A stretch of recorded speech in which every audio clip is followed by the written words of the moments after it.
Olá, queridos amigos, queridos alunos. Vocês devem estar estranhando esse cenário, mas é que eu estou realmente na natureza.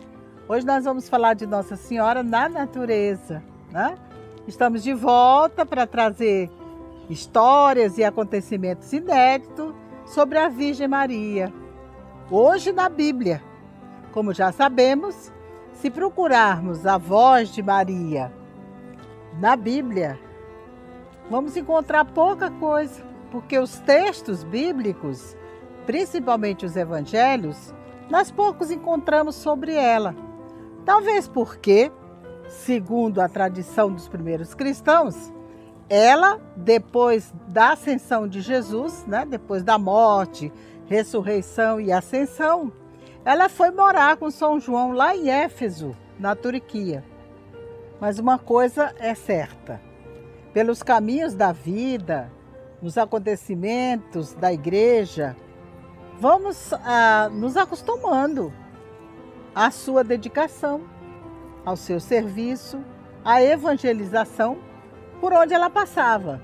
E também pelos seus ícones, né? Que nós vimos na aula passada, que eram as pinturas e esculturas ao longo dos séculos, que foram fazendo da sua figura.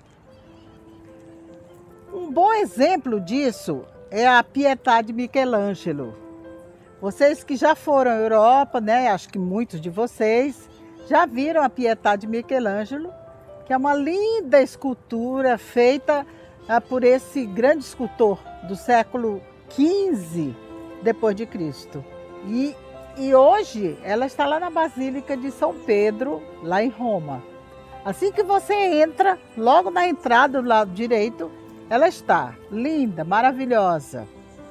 Essa escultura nos mostra algo assim diferente, que poucos de nós, quando chegamos na Basílica, percebemos.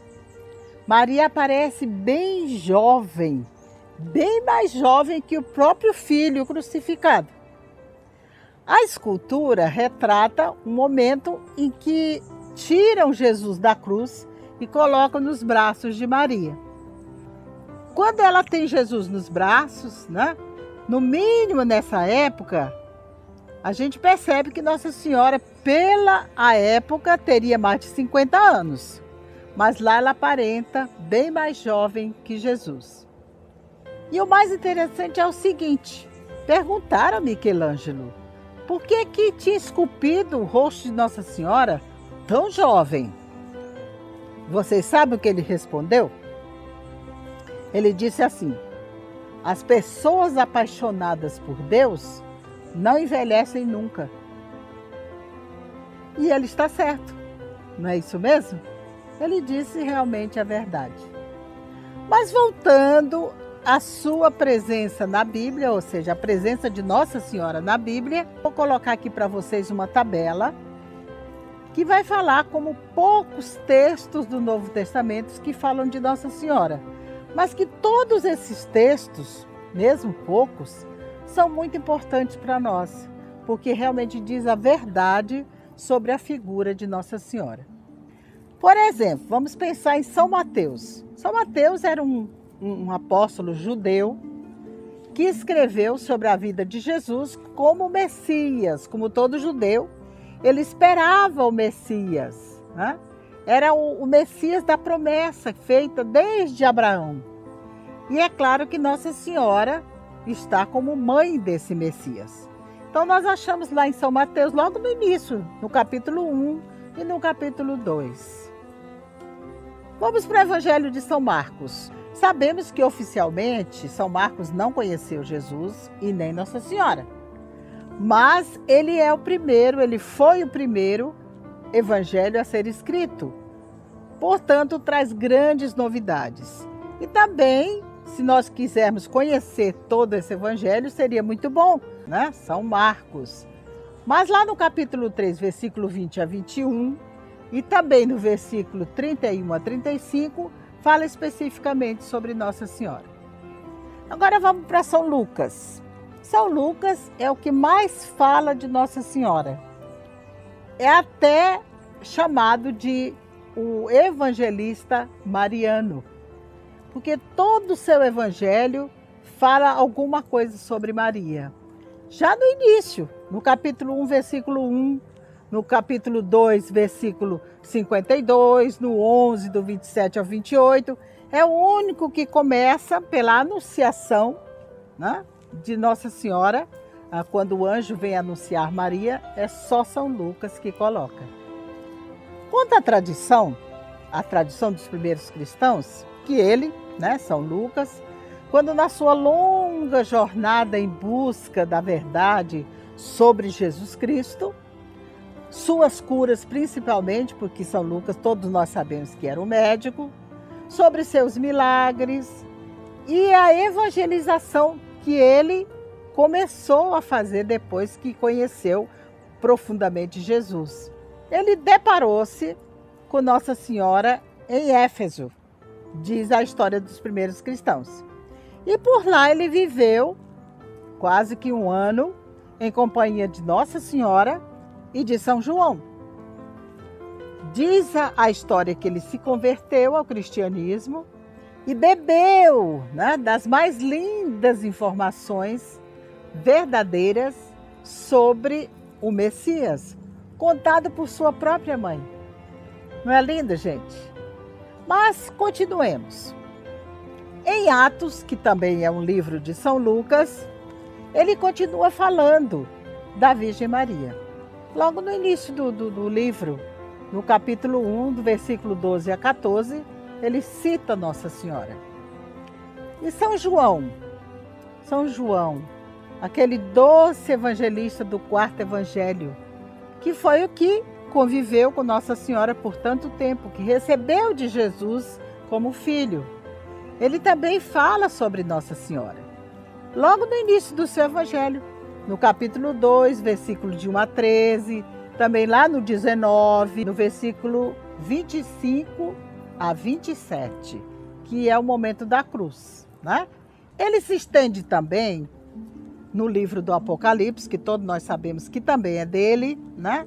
Principalmente no capítulo 12, de 1 a 17, quando ele fala da mulher e o dragão.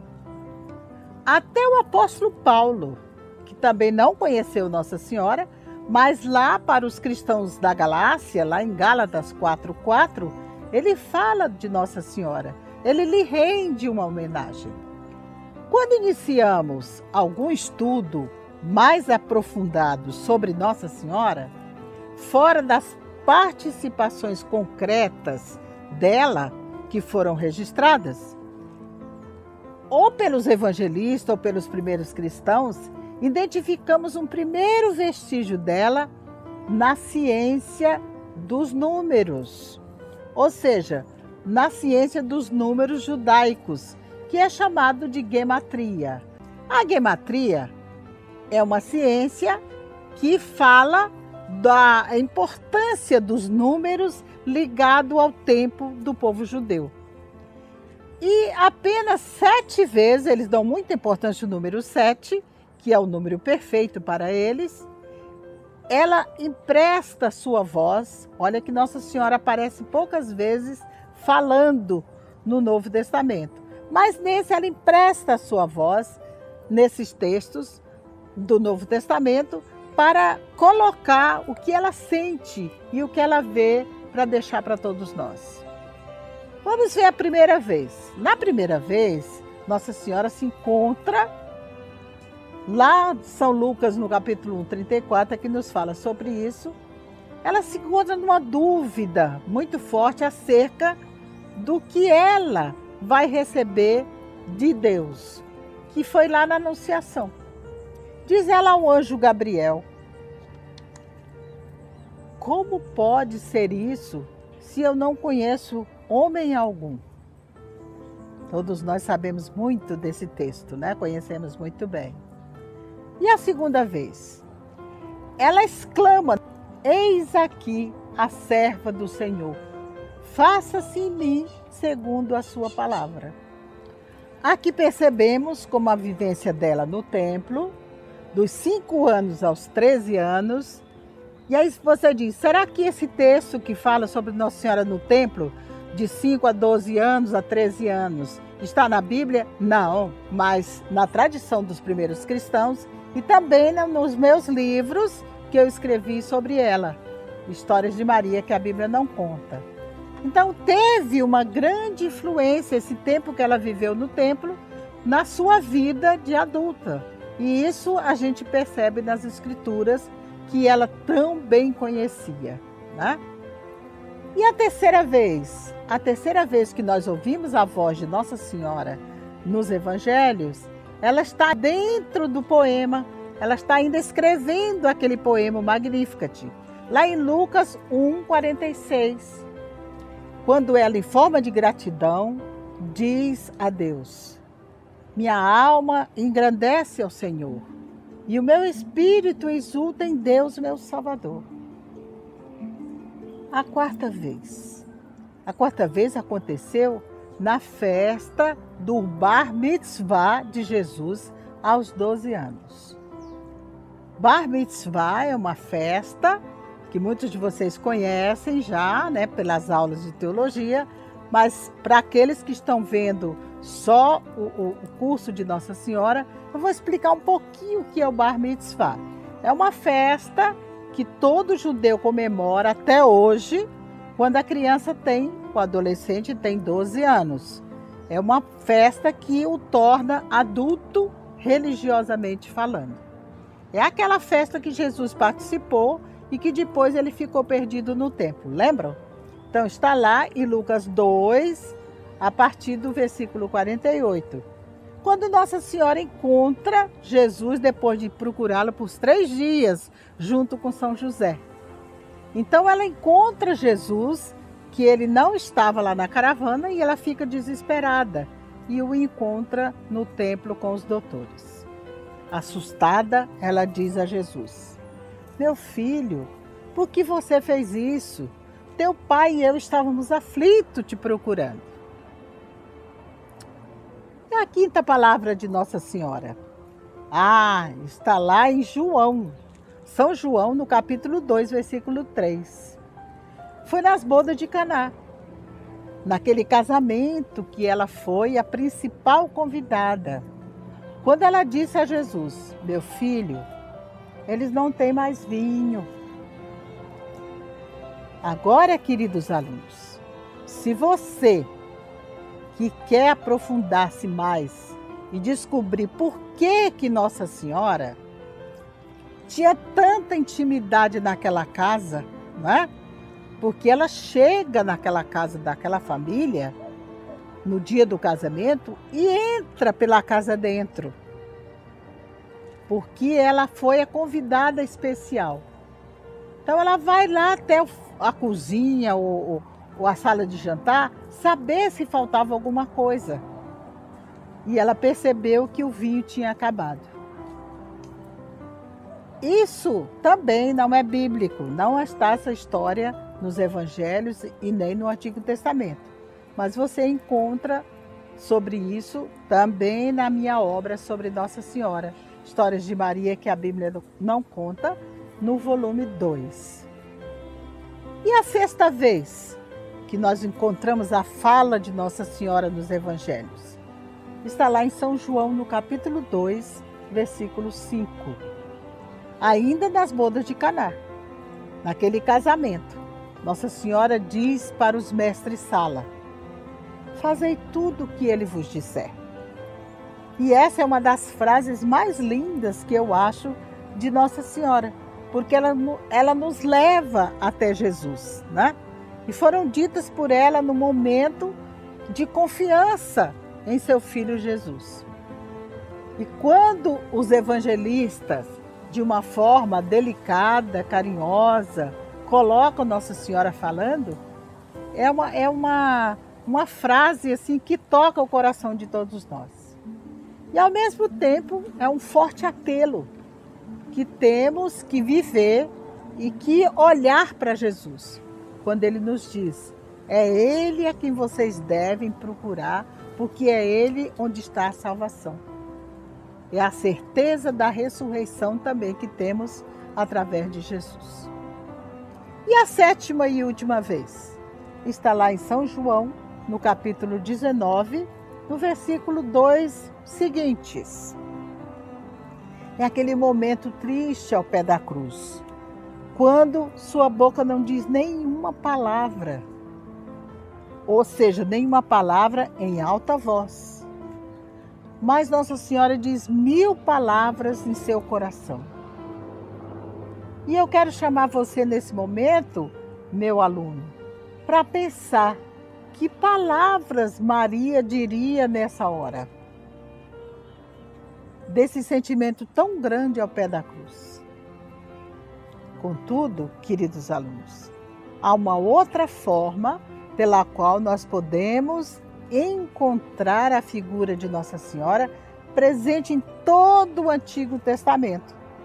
Ou seja, como tipo ou tipologia em toda a Bíblia. Mas o que é o tipo? O tipo é uma forma simples, chamada de tipo ou tipologia, também conhecido como uma figura ou sombra apontando para a pessoa, o lugar, o fato, que são representativos de algo com a característica similar, que vai ocorrer isso muito tempo depois.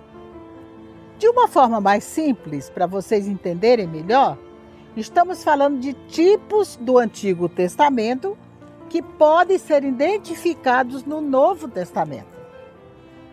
Quando dizemos que alguém ou algum evento é um tipo ou figura de Maria, estamos querendo dizer que há uma semelhança grande entre eles e Nossa Senhora, no tempo dela. São acontecimentos ou pessoas do Antigo Testamento que têm analogias particulares com nossa Divina Mãe.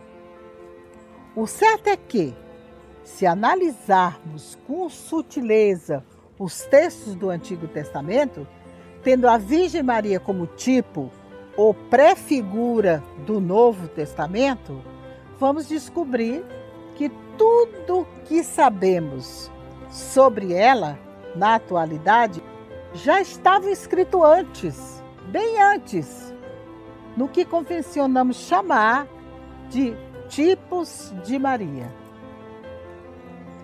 Segundo o Concílio Vaticano II, no documento Lumen Gentium, número 55, Maria já foi profeticamente prefigurada nas promessas do Antigo Testamento.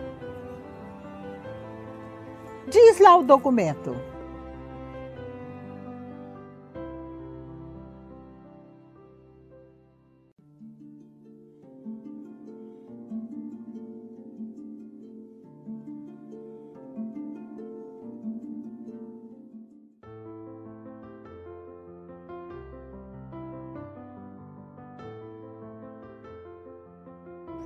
assim nos perguntamos, que tipos de Maria são únicos em seu gênero encontrados no Antigo Testamento que conhecemos? São dezenas de citações. Porém, aqui nós vamos elencar apenas 7, que é o número perfeito do povo judeu, né? Primeiro, ela é o tipo ou prefiguração da sarça ardente, que está lá em Êxodo 3, capítulo 3, versículo 1. Como a sarça, Nossa Senhora possuiu a força do Espírito Santo e a presença de Deus nela, mesmo sem experimentar qualquer corrupção por influência do mundo. E estando no meio do fogo, já que o Espírito veio sobre ela e sobre todos em forma de fogo lá em Pentecostes. Lembram?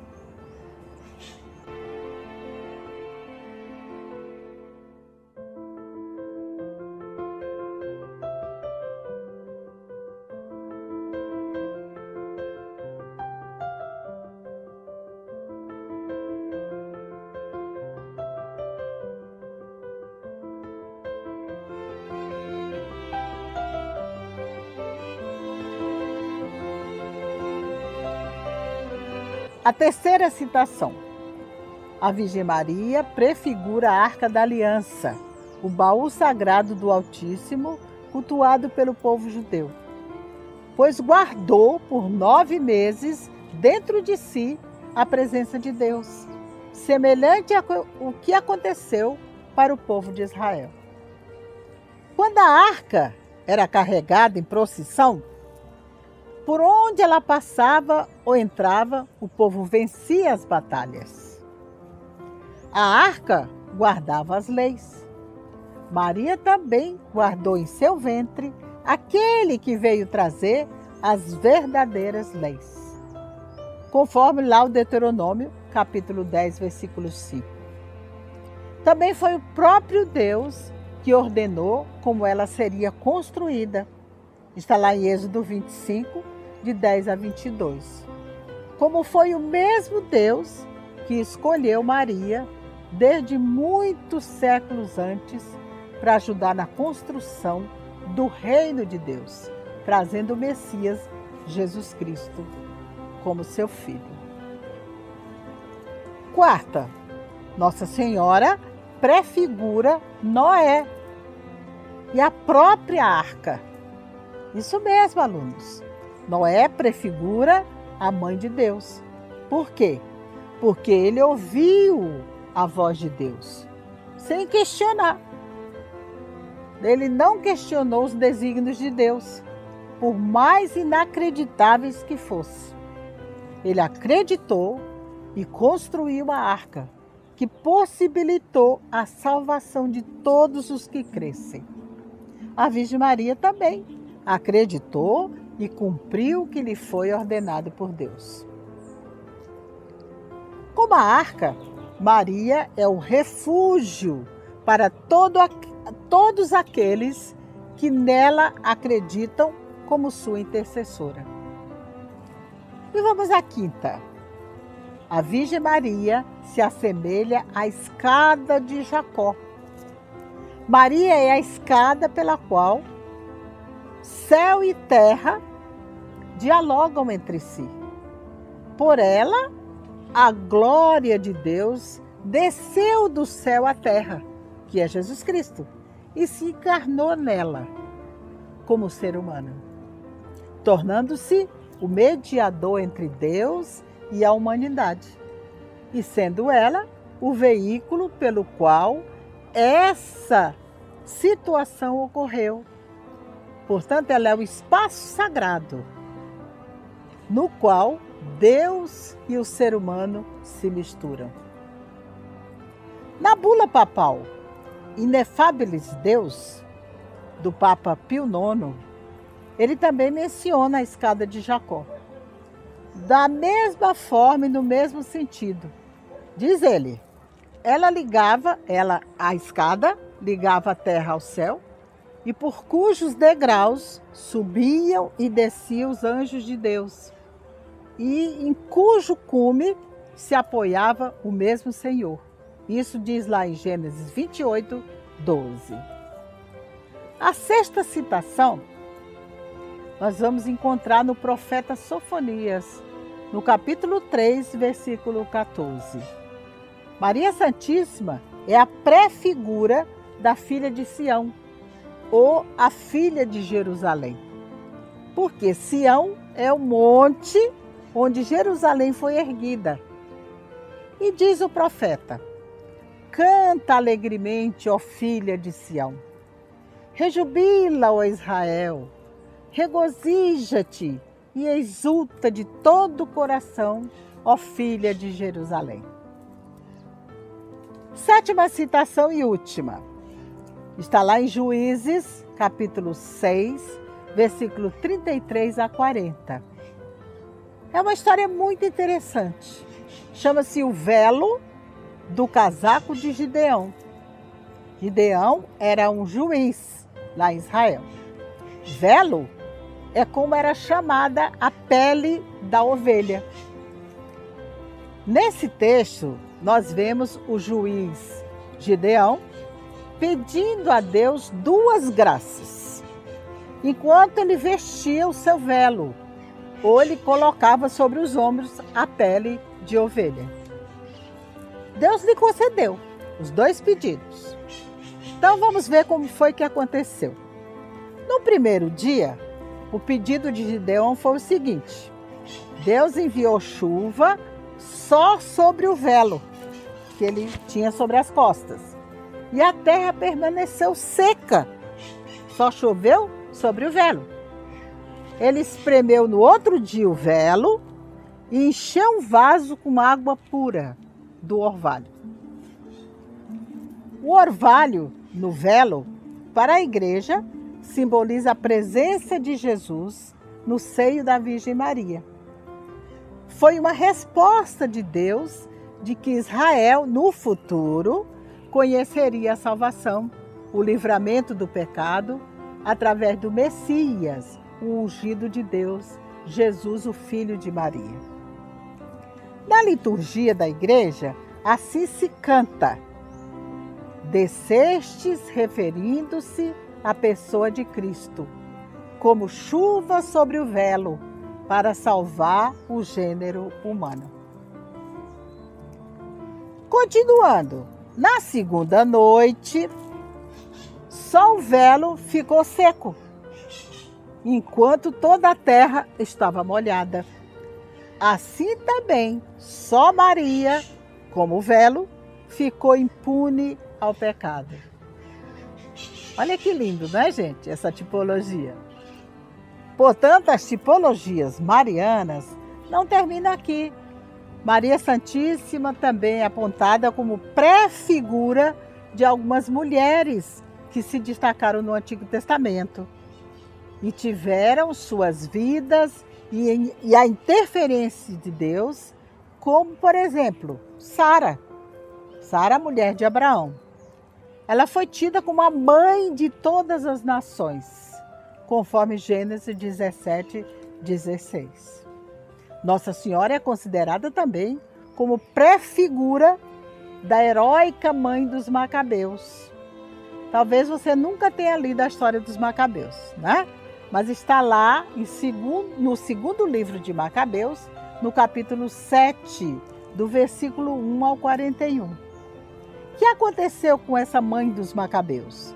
Essa mulher assistiu e apoiou seus 7 filhos durante o martírio deles por serem fiéis à aliança com seu Deus. Ana, a mãe de Samuel, também, que está lá em 1 Samuel 2, do capítulo 2, versículo de 1 a 10. No seu cântico, no cântico de Ana, nós vemos a pré-figura de Maria, que se inspirou nesse poema de Ana para compor o seu poema, o Magnificat. Ana, a mãe de Samuel, foi uma mulher muito forte, temente a Deus, cheia de fé, de confiança nos desígnios do Criador. Ela sofre com as injustiças, sofre com as humilhações que passa, com as incompreensões, mas ela não se importa com os problemas, nem os problemas que virão no futuro. Ela confia na graça de Deus. Por isso a Virgem Maria se inspirou nela. Ana diz em seu poema: porquanto me alegro na tua salvação. Os que antes eram fartos, hoje se alugam por pão. Mas os que andavam famintos, não sofrem mais fome. Ele guarda os pés dos seus santos, porém os perversos emudecem nas trevas da morte, porque o homem não prevalece pela força. Finalizando nossa aula sobre a importância da mãe de nosso Senhor, a Virgem Maria, por certo ela se sobressai entre todos e todas, por ela ser a escolhida de Deus, para a maior tarefa de todos os tempos, como cooperadora da história da salvação. Podemos concluir nossa aula de hoje que, sendo a mediação e intercessão de Nossa Senhora o caminho mais seguro junto a Jesus, podemos recorrer a ela quando precisarmos de um colo materno, puro e santo, e melhor de tudo, que se importa com todos nós. Queridos alunos, até nossa próxima aula, quando falaremos da atualidade de como nós, os cristãos católicos, como também os não católicos, mas conscientes e respeitosos, veem a Virgem Maria e sua importância para o mundo. Até lá!